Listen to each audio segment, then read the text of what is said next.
Let me just share my screen.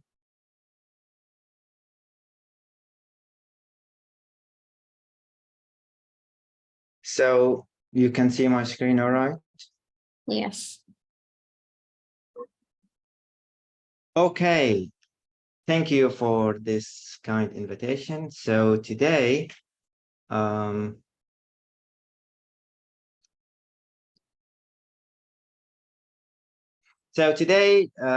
topic of the talk today is innovation in education.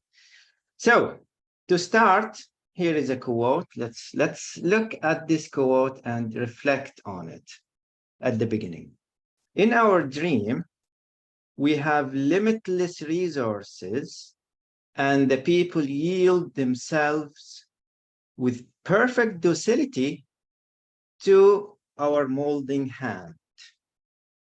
You know, what a quote, you know, what's kind of quote is this? You know, is this coming from a fascist regime? You know, people yield themselves to us, to our with perfect docility, to our molding hand, so that we mold people the way we want. You know, what kind of quote is this? And most importantly, what does it have to do with education? What does it have to do with when the topic is innovations in education? This quote actually comes from this book, The Country School of Tomorrow. You know, school. What's the relevance of a quote like this in a book about the school of tomorrow, which was published by the General Education Board? You know, it was written by Frederick Gates in 1916, which was over a century ago. Now, one might think that maybe these ideas were a century ago. Now we have moved beyond these ideas, and now we are more enlightened. But as I will show in this talk, that many of these ideas are still existing today in our educational system worldwide, and we don't even notice them. So Frederick Gates was the director of charity for the Rockefeller Foundation. We'll come back to the Rockefeller Foundation in a bit. So let's have one more quote from this book. We shall not try to make these people or any of their children into philosophers or men of learning or of science. So what are you going to do then? We are not to raise up from among them authors, orators, poets, or men of letters. So what is the purpose of education then?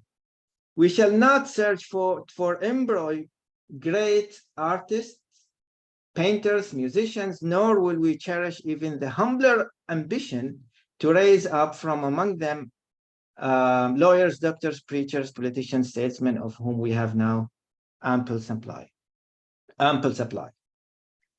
So what's the purpose of education then?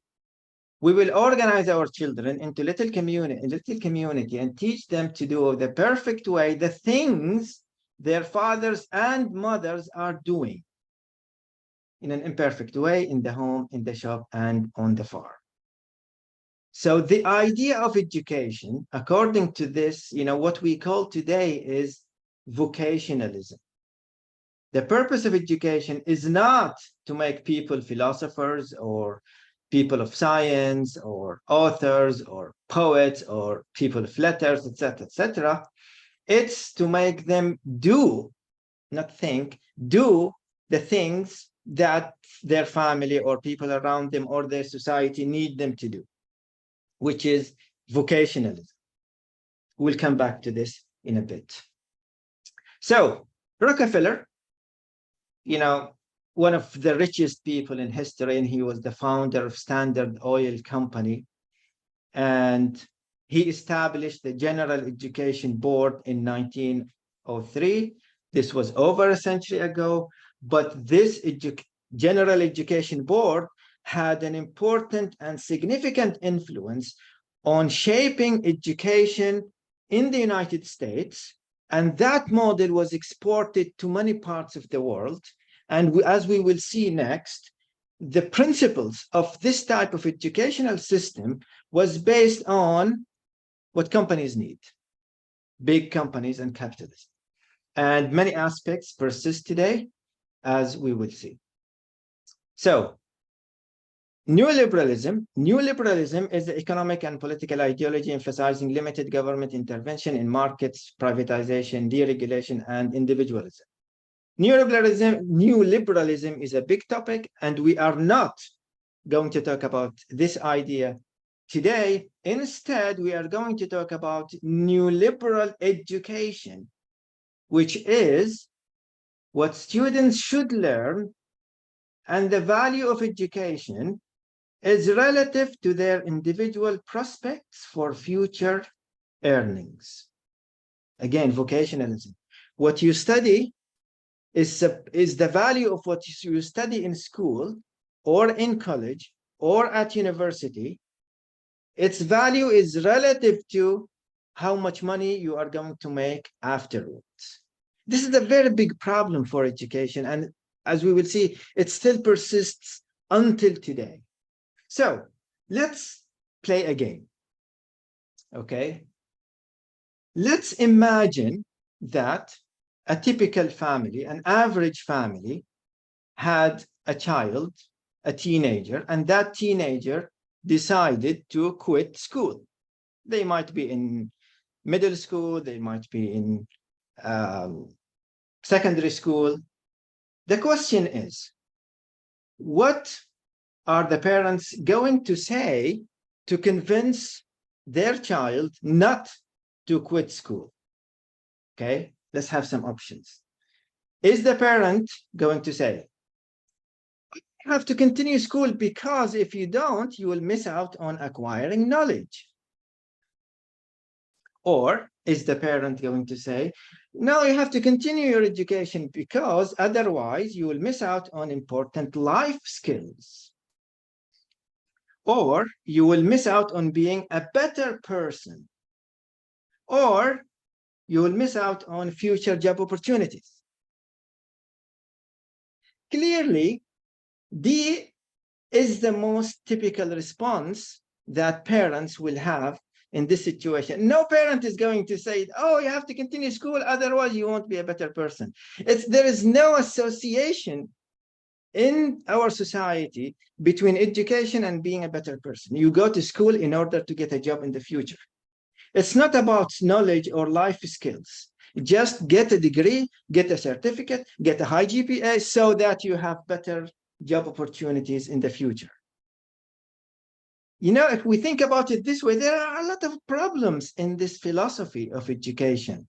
So education, we see it as for future career. Vocationalism is so ingrained in our culture that we don't think about it. It's more like the fish saying, what's water? You know, the fish, you know, lived all its life in water. And when you say water, they say, what's water? It's like, you know, everywhere. This is the standard thing. So maybe somebody might say this has been successful. You know, it may have some problems, but at least overall it was a successful approach to education. But has it really been successful? Many students hate school. This is a fact.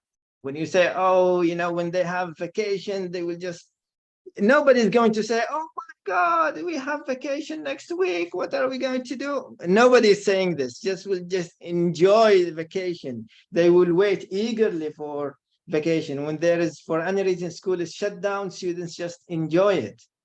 Does it mean that they hate knowledge? We know students are curious, children are curious, and they want to learn, but why do they hate school? Something is wrong here. Many students study for exams only, and to add insult to injury, they, 2 weeks after the exam, they forget everything.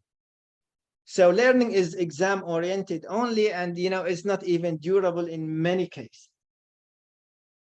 And many people do not actually get jobs that are in line with their education. Some do, but a large proportion of workers in society have on-the-job training that on a job that is not relevant to what they studied in college or at university, and they do just fine. So people now wonder, what is the value of education then? if it's intended for career purposes, clearly it hasn't been very successful. Clear something is odd in the way we do education. So the root of the problem is that what is called assembly line model of factories from the industrial era. There are many parallels between how factories work and how education works. Let's have some examples. So progress through linear levels, limiting individualized pacing and exploration of topics to foster deeper learning. Now in a factory, you don't want, factory workers to, have their individualized, approaches to, you want this person to do this job, and then the next person to do this job, and then the third person to do this job for efficiency.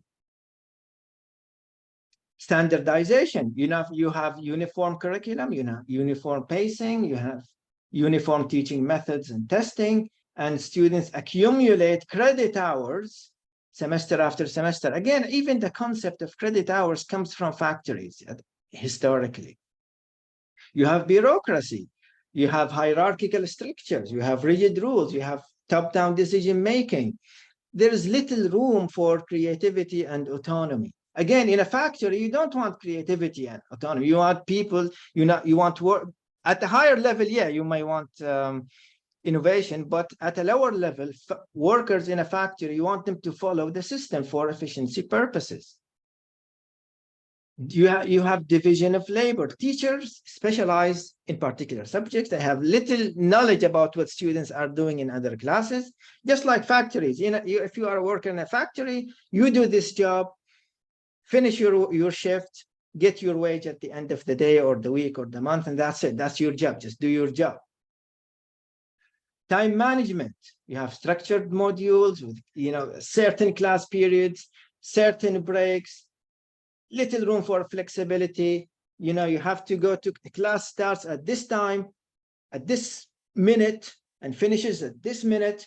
And then you have a break for this amount of time, say 10 minutes, and then we resume, just like a factory for efficiency. You have metrics, relying on measurable learning outcomes. Not everything in education is measurable. We know this, but for efficiency purposes, for accreditation purposes, to write end of year reports, we want something measurable. Remember how, behaviorism. But not everything. The purpose of education is much higher than reducing education to the testable bits that can be assessed in a 2-hour exam at the end of the semester. Education is much bigger than this.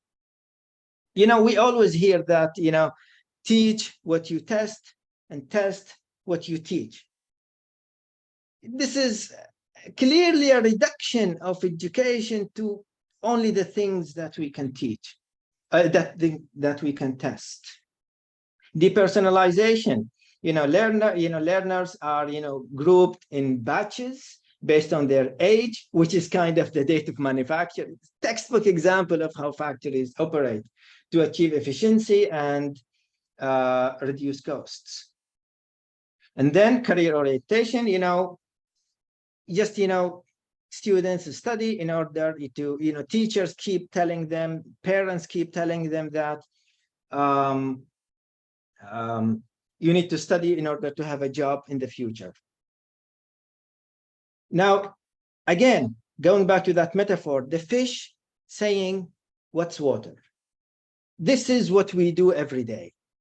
And if you want to change any of these, we have to acknowledge new problems will emerge. If you want to change the division of labor, for example, and teachers specializing in particular subjects, if you want English teachers to be aware what students are studying in their chemistry class or their mathematics class, it's not easy. There are a lot of problems here, a lot of issues here.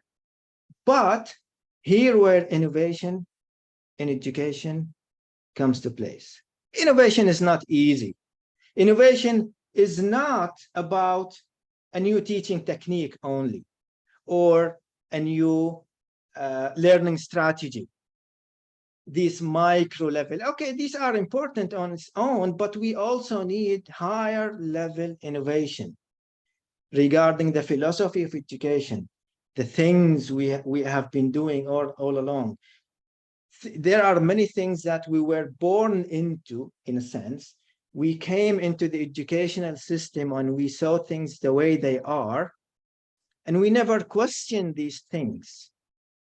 Innovation is when we stop, reflect, and say, why are we doing this? How can we change this?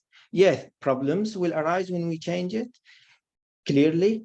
And then how do we address these problems that will emerge? This is where innovation comes to place.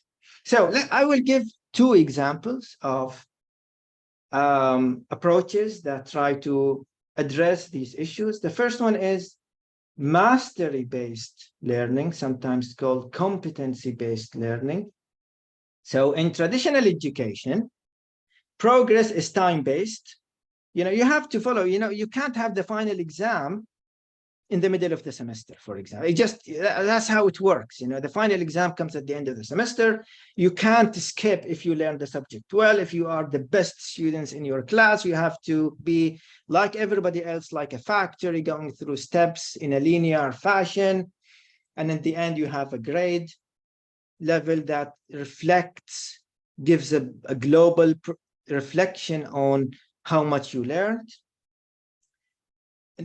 overall. And if you fail, that's stigmatized. If you have an F in your transcript, it will not be a good thing, not a good reflection on you. You don't want to have an F in your transcript. Nobody wants to have an F. So failure is stigmatized. But in mastery-based education, progress is not semester-based or time-based. It's a specific skills that you need to learn. If you master a certain skill, you move to the next skill. If you have not satisfied that skill, it's not failure. It just means you need more time. And that's why each learner will have individual needs. In a course, for example, you have a number of skills, and each learner will see what skills they need to focus on, to improve on, what skills they have mastered very quickly, so they move on to the next skills, and so on. So failure is no longer stigmatized. Failure simply means you need more assistance, you need more time, you need more effort. And this is an important mindset. It's not about getting an A grade at the end. It's about mastering the specific skills that you are studying, in school. So let's have some features of this mastery-based education. Emphasis on deep learning and understanding. It's not just about getting the grades. Individualized pace. Each learner will focus on their learning needs. Some students will move more quickly through certain skills. Some people will move more slowly. Personalized learning and tailored instruction, because we can locate the weaknesses according to the skills needed. We have clear learning objectives and competencies that students need to master. And parents no longer ask, what do you have to study today? What class do you have today? It's not mathematics. It's what skill you are learning this week. A completely different perspective. Not just math class or English class.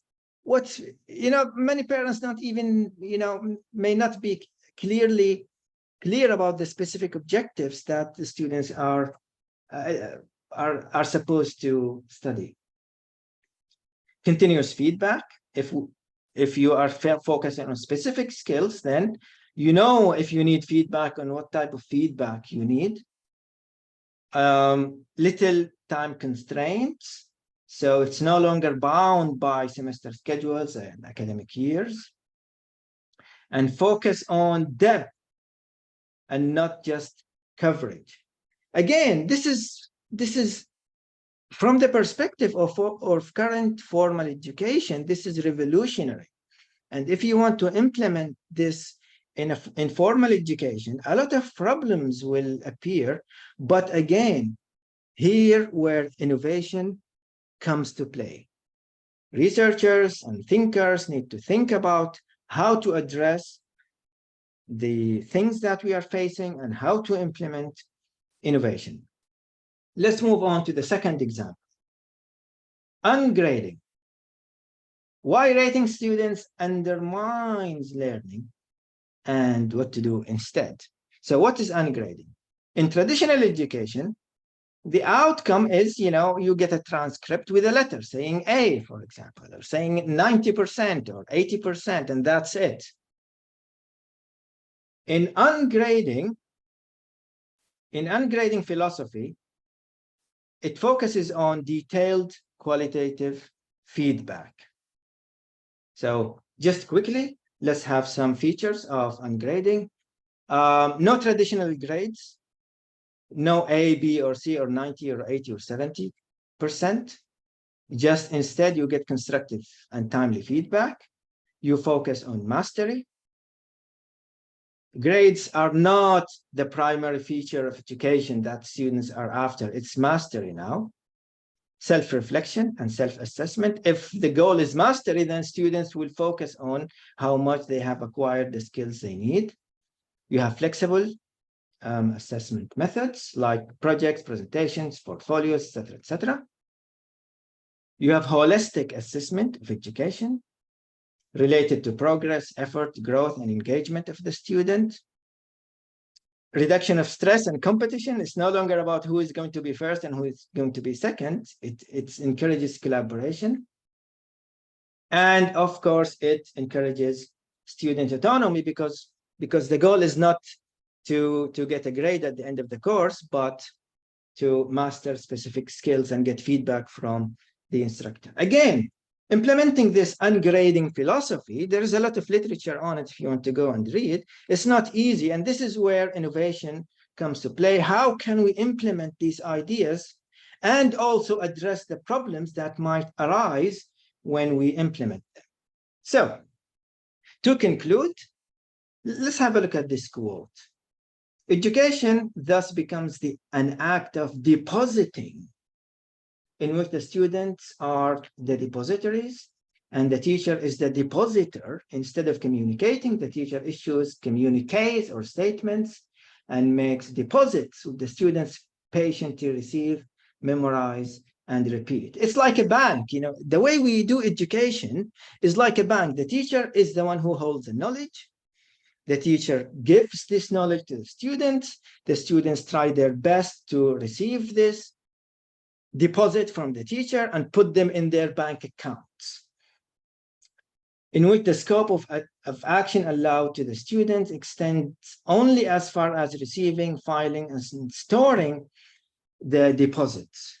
However, knowledge actually emerges only through invention and reinvention, through restless, impatient, continuing, and helpful inquiry. We always hear this concept, don't reinvent the wheel. Don't reinvent the wheel. This is for researchers. But for students, they want to reinvent the wheel in order to learn. We shouldn't just tell them this is the wheel. You go and reinvent the wheel as part of your learning process. This is from Paul Freire, Pedagogy of the Oppressed. So to conclude, education should not be preparation for something afterwards, like a job or a career or potential career prospects, a decade from now. Education itself is life. Thank you. And if there are any questions, I'm happy to answer them.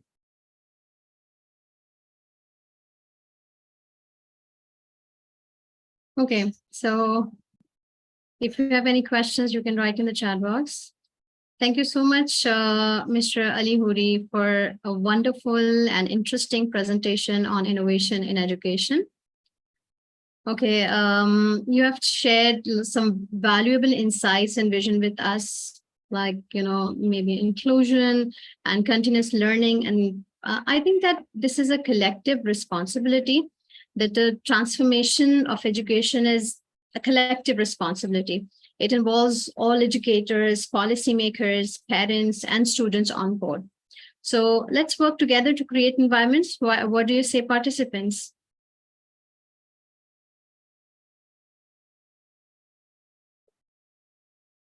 Okay, if you have any questions, you can write in the chat box, and then we can move forward to our next segment. Thank you, Mr. Al-Hoorie, for taking out your valuable time and participate in our online conference. We would like to collaborate with you further. Thank you for having me.